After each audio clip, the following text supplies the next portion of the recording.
مفتی صاحب، Los Angeles میں آگ بے قابو ہو گئی ہے، کچھ مسلمانوں کو اس پر خوشی ہو رہی ہے اور کچھ انسانی جانوں کے ضیاع پر بہت غمگین دکھائی دے رہے ہیں۔ یہ قدرتی آفت عذاب یا آزمائش سے کچھ بڑے ظالم لوگوں کے گھر بھی جلے ہیں، اس پر کیا رد عمل دینا چاہیے؟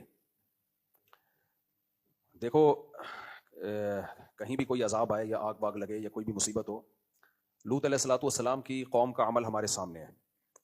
وہ گناہوں میں مبتلا تھی، جب ان پر عذاب کے لیے اللہ نے فرشتے بھیجے تو فرشتوں نے پہلے ابراہیم علیہ السلام کو آ کے خبر دی، ارسلنا الی قوم لوط، ہم قوم لوط کے پاس آئے ہیں اور ان کو تباہ کرنے کے لیے آئے ہیں۔ تو ابراہیم علیہ السلام نے اس پہ خوشی نہیں منائی تھی۔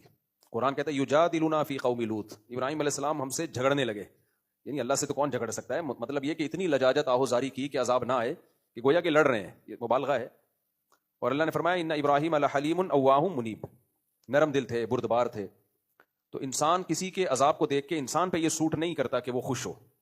ہمیں تو اللہ کے عذاب سے پناہ مانگنی چاہیے کہ اللہ نے جو کافروں کو بھی عذاب دینا ہے آخر میں ہی رکھے، دنیا میں اللہ کسی کو عذاب نہ دے۔ تو اس پہ خوشی نہیں بنتی جو آگ لگی ہے، یہ جب مان لیا جائے کہ وہ سارے ظالم ہی ہیں۔ ایسا ہوتا بھی نہیں ہے، جب کسی علاقے میں آگ لگتی ہے کچھ برے ہوتے ہیں کچھ اچھے ہوتے ہیں۔ البتہ اتنی بات ضرور ہے کہ یہ عبرت کی بات ضرور ہے۔ غزہ میں جب آگ لگی ہے، جو روزانہ آگ لگ رہی ہے، روزانہ بم برسائے جا رہے ہیں جس میں معصوم بچے جل رہے ہیں، اس آگ پہ کوئی نہیں روتا۔ یہاں جب آگ لگی ہے تو پورے میڈیا نے اس کو فوکس کیا ہوا ہے، کوریج۔ تو ہم یہ نہیں کہہ رہے کہ اس آگ کو آپ کوریج نہ دیں، اس کو بجھانے کی کوشش نہ کریں۔ یہ جیسے انسان ہے تو غزہ میں رہنے والے بچے عورتیں وہ بھی تو انسان ہیں، ان کے بارے میں خاموشی اختیار کر لینا، بلکہ اور اسرائیل کو اپریشیٹ کرنا، پروموٹ کرنا، اس کی مدد کرنا، تو پھر انتقام کی اللہ کی آگ بھی جوش میں آتی ہے۔ اور اللہ بتاتا ہے کہ تم جو کر سکتے ہو تم کرو، میں جو کر سکتا ہوں وہ میں کروں گا۔ وَمَكَرُوا وَمَكَرَ اللَّهُ وَاللَّهُ خَيْرُ الْمَاكِرِينَ۔ اللہ کہتے ہیں یہ میرے خلاف تدبیریں کرتے ہیں تو میں بھی تدبیر کرنے والا ہوں، اور میری تدبیر ان سے زیادہ پاورفل ہوتی ہے۔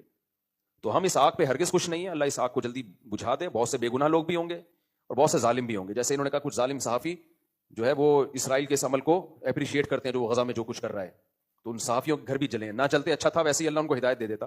لیکن یہ عبرت کی بات بہرحال ہے کہ اللہ جو عرش پر ہے وہ لا تحسبن اللہ غافلا عما يعمل الظالمون، اللہ کہتے ہیں اللہ کو غافل مت سمجھو جو کچھ ظالم لوگ کر رہے ہیں۔ تو اس لیے دنیا کو دونوں آگوں کے خلاف آواز اٹھانی چاہیے، دونوں آگوں کو بجھانے کی کوشش کرنی چاہیے۔ لاس اینجلس میں جو آگ لگی ہے اس کو بھی بجھانے کی کوشش کریں، لیکن میرے بھائی جو غزہ میں آگ لگی ہوئی ہے نا اس کو بھی بجھانے کی کوشش کرو، اور اس سے عبرت حاصل کرو کہ ایک آگ اللہ انسان لگاتا ہے اور کچھ آگیں اللہ بھی لگا لیتا ہے۔ ہم تو حیران ہو رہے ہیں، امریکہ جیسے ملک میں آگ لگ کیسے گئی؟